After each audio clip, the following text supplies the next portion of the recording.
Assalamualaikum warahmatullahi wabarakatuh. Alhamdulillahilladzi tawaddu'a kulli syai'in 'azamatihi wa dhalla kulli syai'in 'izzatihi wa istaslimu kulli syai'in liqudratihi wa khada'a kulli syai'in li mulkihi. Fa subhanallahi syara'al ahkamil mumayyizi bainal halali wal haram. Ahmaduhu ala ma fataha min ghamidil 'ulumi bi ikhrajil afham. Wassalatu wassalamu ala sayyidina wa maulana Muhammadin alladzi azala bayanuhu kull abham wa ala alihi wa ashabihi ulil manaqibi wal ahlam. Salatan wa salaman daimaini ma damadil ayyam amma ba'da. Kembali lagi bersama Gmail Sarungan Official.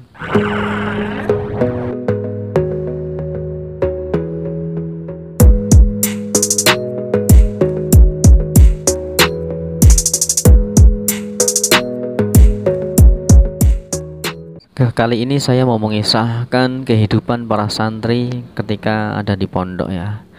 Karena kehidupan di pondok itu bagi saya itu ngeri-ngeri sedap dan pokoknya perjuangannya itu sangat menyenangkan sekali kalau sekarang saya merasakan. Kalau dulu itu rasanya cuma siksaan saja. Tetapi alangkah baiknya bagi kalian yang belum klik tombol like dan subscribe, silahkan klik tombol like dan subscribe, dan jangan lupa hidupkan notifikasi tombol loncengnya, dan jangan lupa di share dan dikomentari dan dikoreksi. Dan kalian silahkan bagi cerita kalian di kolom komentar ini ya, bawah sini. Jadi di pondok itu ada zaman sekarang itu ada pondok modern, ada pondok salaf. Sedangkan zaman dahulu itu rata-rata pondok itu salaf ya. Karena pondok itu ya masing-masing peraturannya, ada yang seperti ini, ada yang seperti itu. Nah, dulu di pondok rata-rata santri zaman dahulu itu masaknya masak sendiri ya. Kalau nggak masak ya nggak makan ya. Jadi kalau minta-minta terus ya nggak enak ya. Kalau nggak kiriman itu gimana ya? Santri zaman dahulu itu bekerja ya, nggak seperti santri zaman sekarang. Santri zaman sekarang itu rata-rata dikirim dari rumah sama orang tuanya, dikirim beras, kirim uang, baju dan sebagainya. Santri zaman dahulu nggak seperti itu. Jadi ngajinya itu kalau punya duit mangkat, kalau nggak punya kerja dulu, berangkat lagi. Lah banyak yang seperti itu zaman dahulu. Kalau zaman saya sih udah masuk yang zaman sekarang. Jadi saya juga dikirim sama orang tua beras dan sebagainya. Tetapi ya sebagai santri itu harus sadar diri bahwasanya kalau itu semua kok merasa itu dari orang tua ya, makanya jangan terlalu boros dalam mengeluarkan duit. Kalau di pondok itu boleh merokok ya merokoknya jangan terlalu yang enak-enak ya. Merokok yang ala kadarnya, juga harus izin dulu sama orang tua. Boleh nggak merokok? Kalau boleh merokok lah, kalau enggak ya enggak. Tapi kalau rata-rata di pondok Quran, pondok tahfidz itu rata-rata nggak boleh merokok. Tapi kalau pondok kitab itu ya 80% lah boleh merokok. Bahkan ada yang sampai kelinteng-kelinteng. Dulu saya juga seperti itu. Kopi taruh di tengah, lalu anak sekamar kelinteng semua rokok. Wah, rasanya asik banget seperti itu. Sekarang sudah tidak pernah ada lagi yang seperti itu. Sekarang itu kita kumpul dengan orang-orang di desa itu sudah beda. Rokoknya kalau nggak enak malu mengeluarkan. Karena rokoknya rokok murahan. Teman-temannya wah rokok mahal-mahal, mau ngeluarin malu rasanya. Kalau di pondok enggak memandang kasta, entah itu anak kiai, entah itu anak habib, entah itu anak siapa saja. Kalau di pondok itu semua sama. Ya, semua sama, nanti ngerokoknya bareng dan sebagainya. Dan peraturan, pokoknya setiap peraturan di pondok itu masing-masing ya. Seperti zaman dahulu itu kalau santri berbuat tidak baik itu dipukul, hal biasa. Dipukul, nanti dipecut, terus hukuman fisik. Zaman dahulu itu biasa. Tapi kalau sekarang sudah masuk ke HAM, nggak boleh seperti itu. Ya, makanya kalau saya boleh komentar ya, zaman sekarang santri zaman sekarang itu bagi saya itu manja-manja. Ya, dianu sedikit bilang sama orang tua, dianu sedikit bilang sama polisi, dianu sedikit lapor sama polisi dan sebagainya. Lah itu makanya santri zaman sekarang itu kualitasnya sama santri zaman dahulu itu sudah sangat berbeda. Karena zaman dahulu itu penuh dengan kekerasan ya. Ya maksudnya bukan kekerasan cuma dalam fisik, maksudnya kekerasan dalam berpikir. Harus hafal sekian, harus bisa sekian. Kalau zaman sekarang kalau nggak hafal, nggak hafal, mau dikerasi nggak boleh dikerasi. Makanya itu bagi saya santri zaman sekarang itu manja. Makanya ya kemampuan santri zaman sekarang dan zaman dahulu itu sudah sangat berbeda sekali. Jadi seperti itulah ya. Tetapi juga ada peraturannya juga. Hukuman bagi untuk santri itu juga ada peraturannya. Cara menghukum santri itu ada disebutkan dalam kitab Tanwirul Qulub. Di sana kalian bisa membukanya bahwasanya hukuman tidak boleh ini dan tidak boleh ini dan harus seperti ini cara menghukumnya dan sebagainya. Seperti halnya kemarin yang terjadi di Pondok Gontor ya. Saya di sini itu tidak berpikir langsung ke negative thinking. Karena dulu di pondok saya juga pernah kejadian yang seperti itu. Ya, kemarin kan waktu itu kan ada pemilihan calon presiden ya. Salah satu calon presiden itu ada yang ke sana.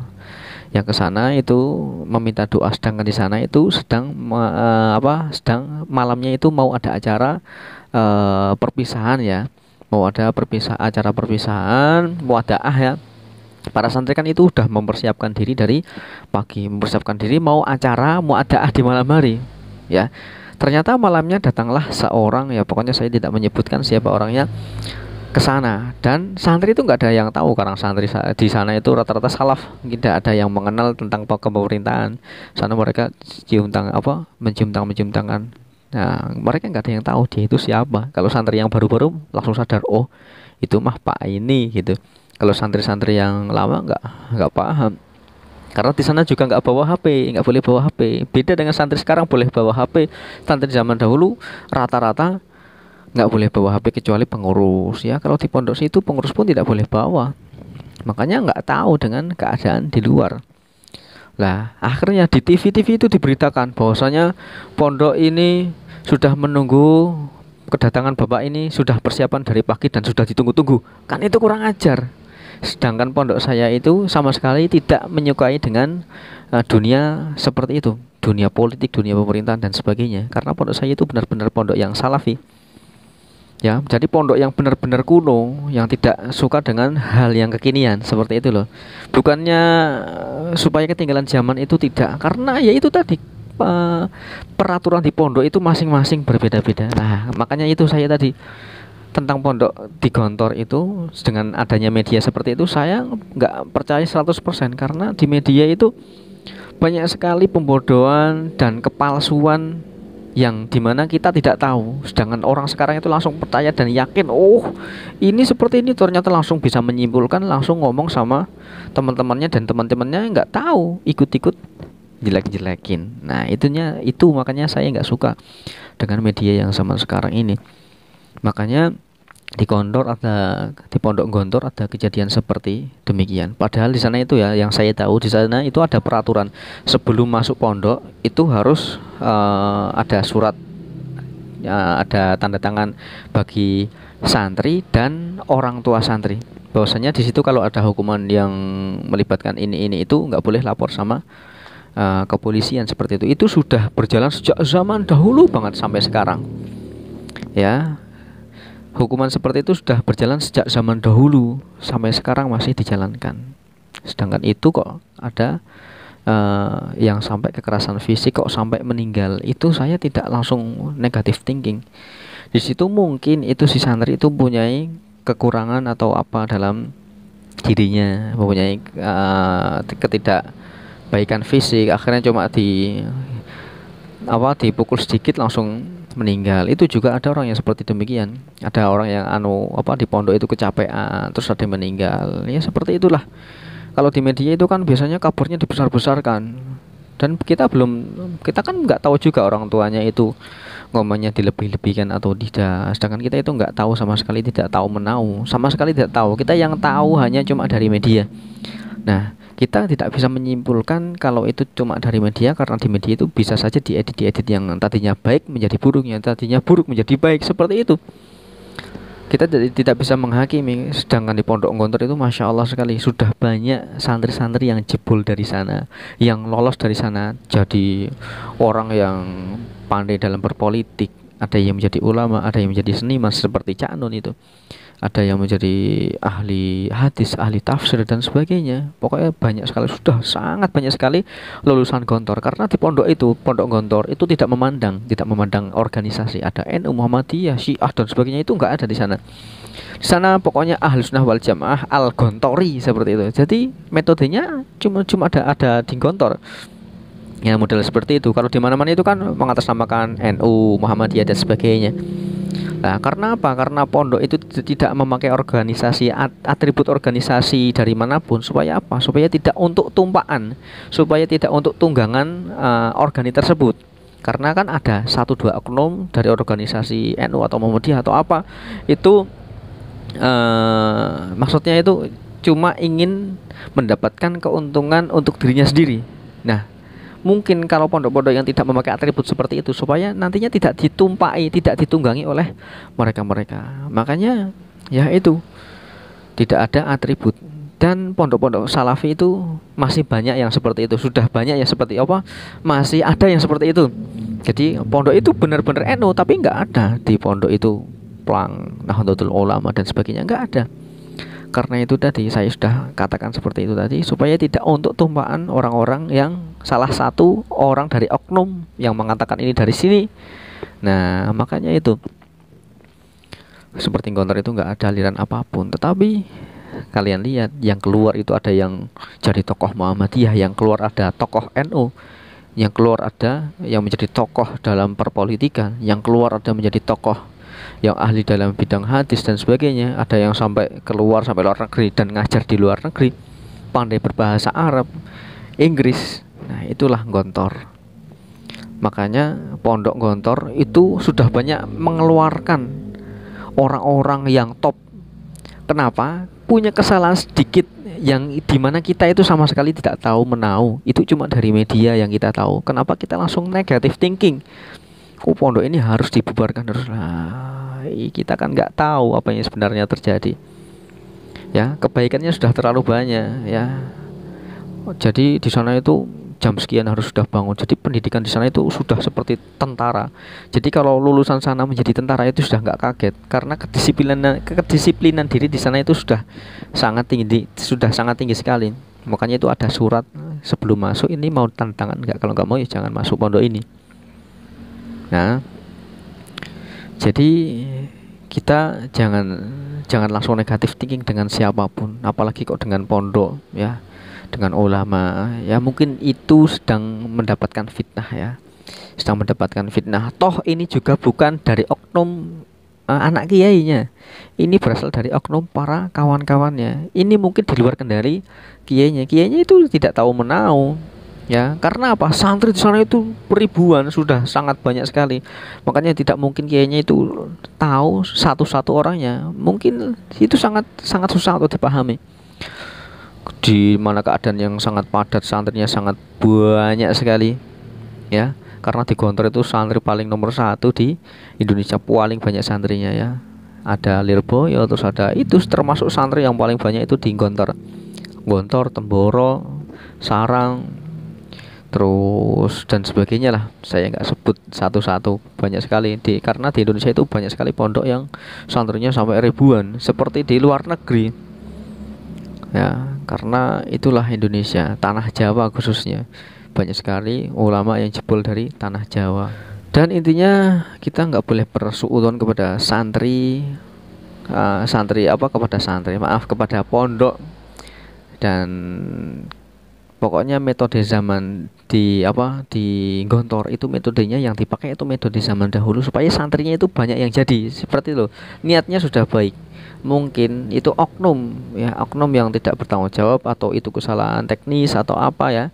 Karena di pondok itu ya terkenal dengan kebaikannya ya. Di pondok itu sudah baik-baik, ketika ada keburukan sedikit aja langsung dicaci, dimaki, bubarkan saja, ratakan saja, nggak usah didirikan itu pondok.